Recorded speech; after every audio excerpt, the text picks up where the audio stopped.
পরের প্রশ্ন ডাক্তার জাকির, সেটা হলো আপনি কি আমাদের বলবেন ঈদের দিন কোন কোন কাজগুলোকে সুপারিশ করা হয়েছে? ঈদের দিন আসলে প্রথমে যে কাজটা করব সেটা হচ্ছে গোসল। এটা আছে মুয়াত্তায়, পৃষ্ঠা নম্বর 240, হাদিস নম্বর 428। বর্ণনা দিয়েছেন নাফি রাদিয়াল্লাহু আনহু যে আবদুল্লাহ ইবনে উমর রাদিয়াল্লাহু আনহু ঈদের নামাজ আদায় করার জন্য জামাতে যাওয়ার আগে সবসময় গোসল করে পরিষ্কার হয়ে নিতেন। তাহলে এটা সুন্নত যে আপনি ঈদের নামাজ আদায় করার জন্য বাইরে যাওয়ার আগে গোসল করে পবিত্র হয়ে নেবেন। 2 নম্বর হচ্ছে এটাও একটা সুন্নত যে আপনি ভালো পোশাক পরবেন, সাজগোজ করবেন, নিজেকে ফিটফাট রাখবেন, পরতে পারেন নতুন পোশাক, তারপর চোখে সুরমা দিতে পারেন, চুলে দিতে পারেন তেল, পারফিউম মাখতে পারেন।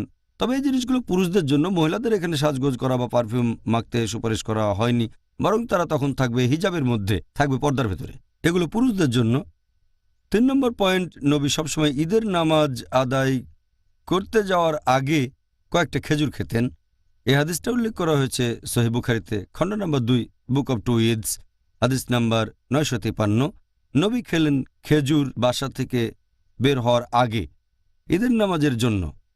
আর 4 নম্বর পয়েন্ট, ঈদের নামাজ পড়তে হবে কোনো মুসাল্লাহে, একটা জায়গা হতে পারে বড় একটা মাঠ, শহরের মধ্যে অথবা শহরের সীমার ঠিক বাইরে, যাতে করে সব মানুষ একটা জায়গায় সমবেত হতে পারে।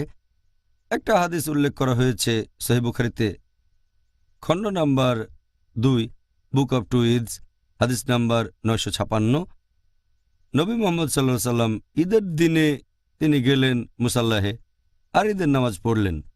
আর মুসাল্লাহে ঈদের নামাজ পড়া একটা সুন্নত মসজিদে পড়ার বদলে।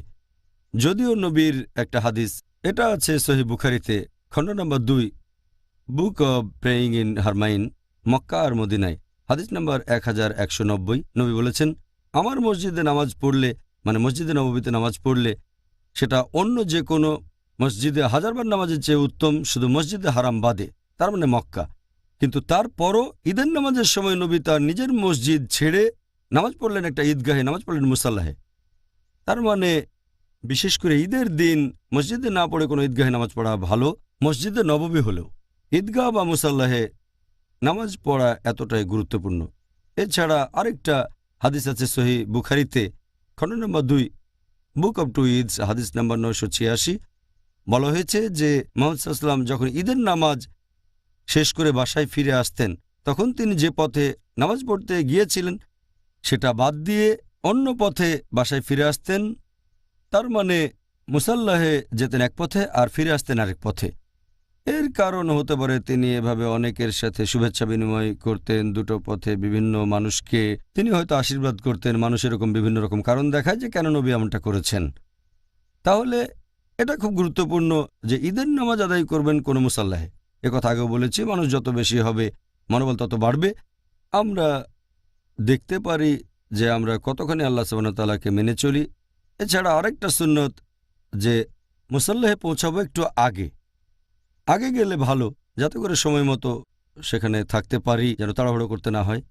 এছাড়া আরেকটা হাদিস আছে তিরমিজিতে, হাদিস নাম্বার 530, যে আমাদের নবী সাল্লাল্লাহু আলাইহি সাল্লাম যখন মুসাল্লাহে যেতেন তখন যেতেন পায়ে হেঁটে। ঈদের নামাজ পড়তে পায়ে হেঁটে যেতেন, তাই হেঁটে যাওয়া একটা সুন্নত ঈদের নামাজ পড়ার সময়। আর একটা হাদিস উল্লেখ করা হয়েছে সিলসিলাল সহিহাতে, হাদিস নাম্বার 171, যে নবী মুহাম্মদ সাল্লাল্লাহু আলাইহি সাল্লাম তিনি সে সময় দিতেন তাকবীর। বাসা থেকে বের হওয়ার পরপরই মুসাল্লাহে পৌঁছে তাকবীর দিতেন, নামাজ শেষ হওয়ার পরও তিনি আবার তাকবীর দিতেন। আর সবচেয়ে বিশুদ্ধ তালবিয়া, এটার বর্ণনা দিয়েছেন ইবনে মাসুদ, আছে দার আল কুতনিতে।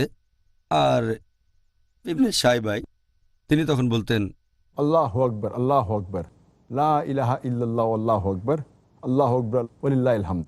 তিনি বলতেন, আল্লাহু আকবার, আল্লাহু আকবার, লা ইলাহা ইল্লাল্লাহ, আল্লাহু আকবার, আল্লাহু আকবার, ওয়ালিল্লাহিল হামদ।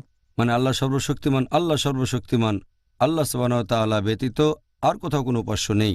আল্লাহ সর্বশক্তিমান, আল্লাহ সর্বশক্তিমান, সমস্ত প্রশংসা আল্লাহ সুবহানাহু ওয়া তাআলার। এই হলো তাকবীর।